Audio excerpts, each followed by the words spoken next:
and welcome back to the channel, or more likely, welcome to the channel. I'm Scott Anderson, better known online as Room 34. Today's video is a bit different from most of my videos in that I'll be doing a lot of talking. Also, yes, I'm reading from a script because I'm still working on that whole being comfortable talking on camera thing.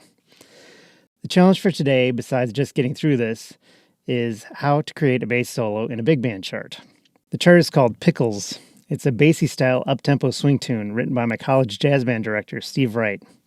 Steve's a great trumpet player and composer.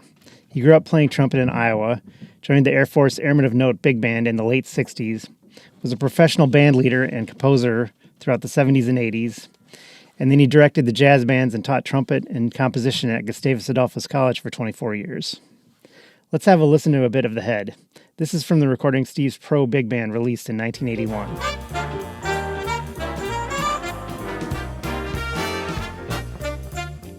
Let's take a look at the bass solo break. It's just a short 8-bar solo near the end of the tune, but it packs in a lot of harmonic twists and turns.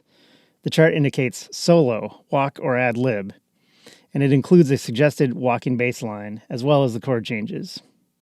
I'll come back at the end of the video with my music theory hat on to do some functional analysis of these harmonies, but for now, let's just listen to the chord changes. I want to give a shout out here to Aimee Nolte's most recent video, link in the description, because it really helped me to come up with voicings for the chords and the piano. I am not a piano player, but I was able to muster just enough fortitude to play through these changes after several practice runs.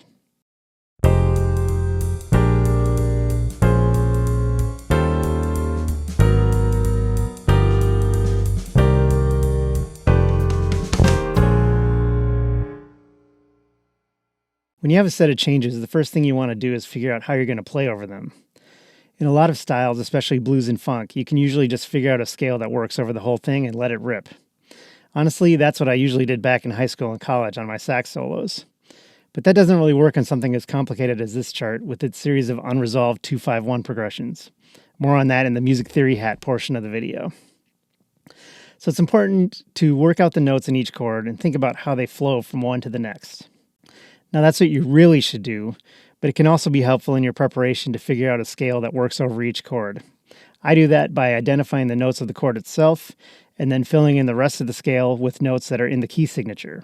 Here we're in B flat major. Let's take a look at the scales that work over each chord in this solo.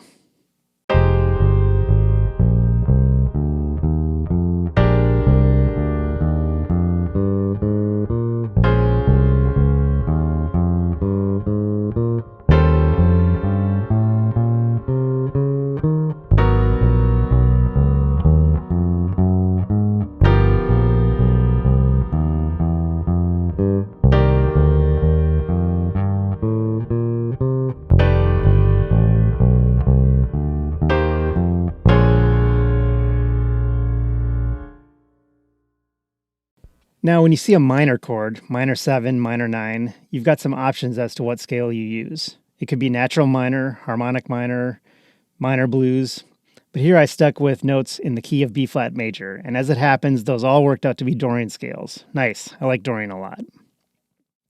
Some of the other chords pretty much tell you every note that's going to be in your scale.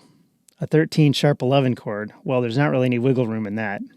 The 13 implies you're going to have a minor 7 and a major 9, aka major 2. The 13 is also the major 6, and the sharp 11 is a raised 4th. All of that is on top of a major triad, so you've got the root, major 2nd, major 3rd, raised 4th, perfect 5th, major 6th, minor 7th. That's a complete scale, which happens to be a Lydian flat 7, or acoustic scale. I didn't know that term until I looked it up on Ian Ring's Scale Finder. Links to that and the Wikipedia entry are in the description.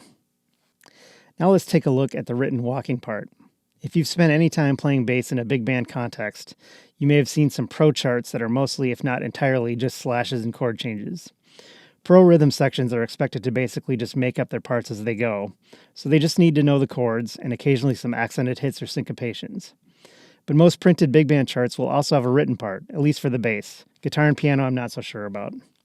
To help guide students and less experienced players like, me. But generally, bass players are encouraged not to play the written part. That's because it's usually written by the composer or the arranger, and while it will certainly get the job done harmonically, it's often kind of utilitarian, lacking personality and the idiosyncrasies of an individual bass player's style. So, You should make up your own part if possible, but the ink is there as a fallback. For me, most of the time, I play about 70 to 80% of the ink, but I do deviate, occasionally even on purpose.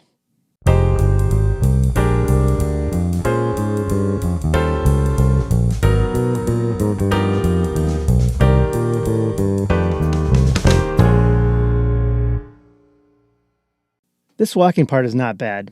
It has a good mix of scale runs, a few bigger jumps, some chromatic approaches, and a couple of syncopations. But come on, this is a solo, let's go nuts.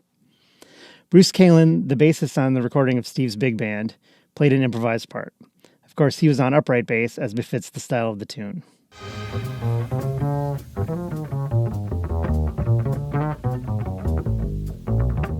In my case, I'm strictly an electric bassist, so I'll be sticking with my trusty Fender Precision bass.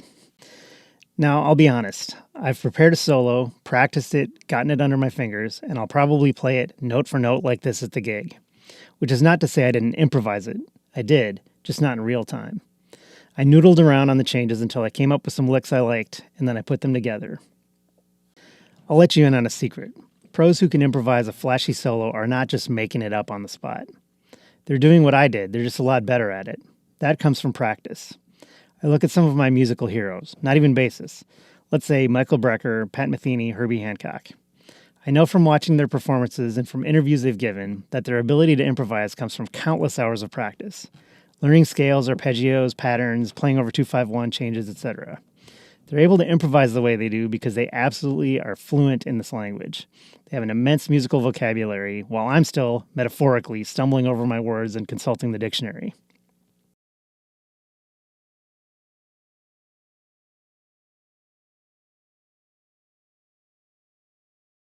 So yes, I've memorized a short speech in this language that I'm still learning. Someday I may achieve a greater level of fluency. Anyway, let's have a listen to what I've come up with, and then I'll break it down.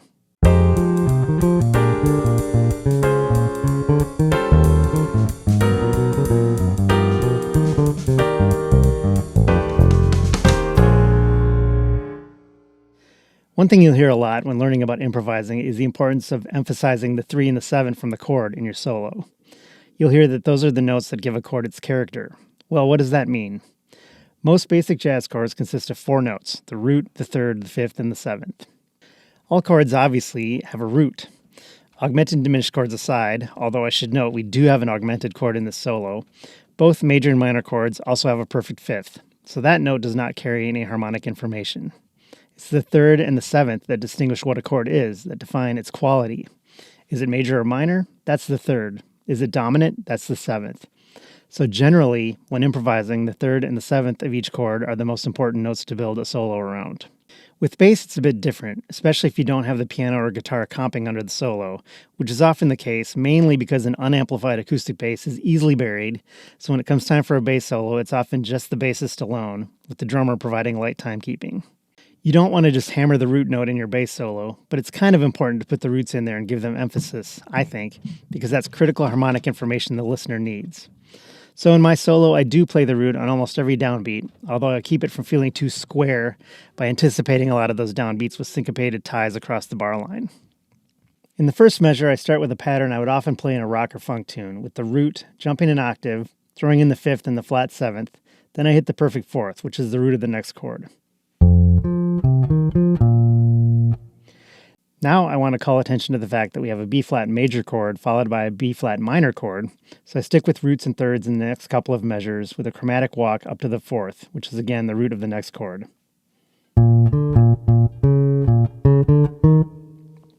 Then we've got some more octave jumps down to the sharp 11 and a chromatic move to the root of the next chord.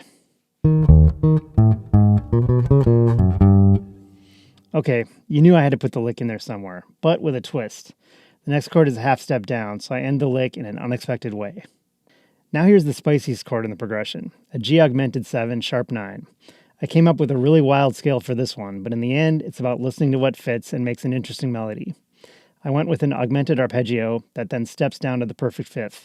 Oops, it's not actually a note in the chord or in the scale I created, but who cares? I'm playing unaccompanied here, and I like how it sounds. Ultimately, your ear matters more than any analysis. And then once again, we hit the 4th, anticipating the root of the next chord.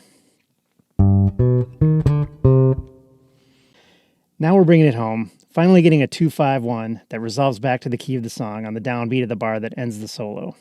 Here I'm just sticking with roots and fifths, plus a ghosted 9 of the C minor 9 chord.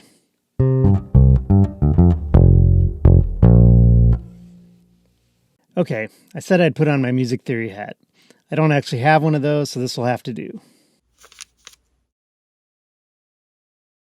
If you've already had enough music theory, you'll probably want to do yourself a favor and stop here. Just be sure to like and subscribe on your way out. Okay, they're gone. Let's dig into it. We begin on the parallel minor chord of the 5 in the song's key, which signals that we're about to go on a bit of a journey. Even though the next chord is the root, it doesn't feel like a resolution. The functional harmonies are essentially a series of unresolved 2-5-1 progressions. It's a common misdirection in jazz to set up a 2-5-1, then shift to the parallel minor of the 1 chord, serving as the 2 in another 2-5-1 progression in a different key. This is what happens in the first 3 bars, then again in abbreviated form, skipping the major 5-5. What comes next is not so common. The G augmented 7 sharp 9, a tritone substitution for the 5-5, would typically resolve to F sharp, but here it pivots to become the 5 chord in C minor, negating the tritone substitution, which then begins a true 2-5-1 resolution to the B-flat major tonic on the downbeat of the measure after the solo ends. But to tell you the journey still isn't over, the tonic comes as a 7 sharp 9, a funky Hendrix chord, a dominant 7th chord containing both the major and minor third. Okay, that's it for today. Thanks for watching.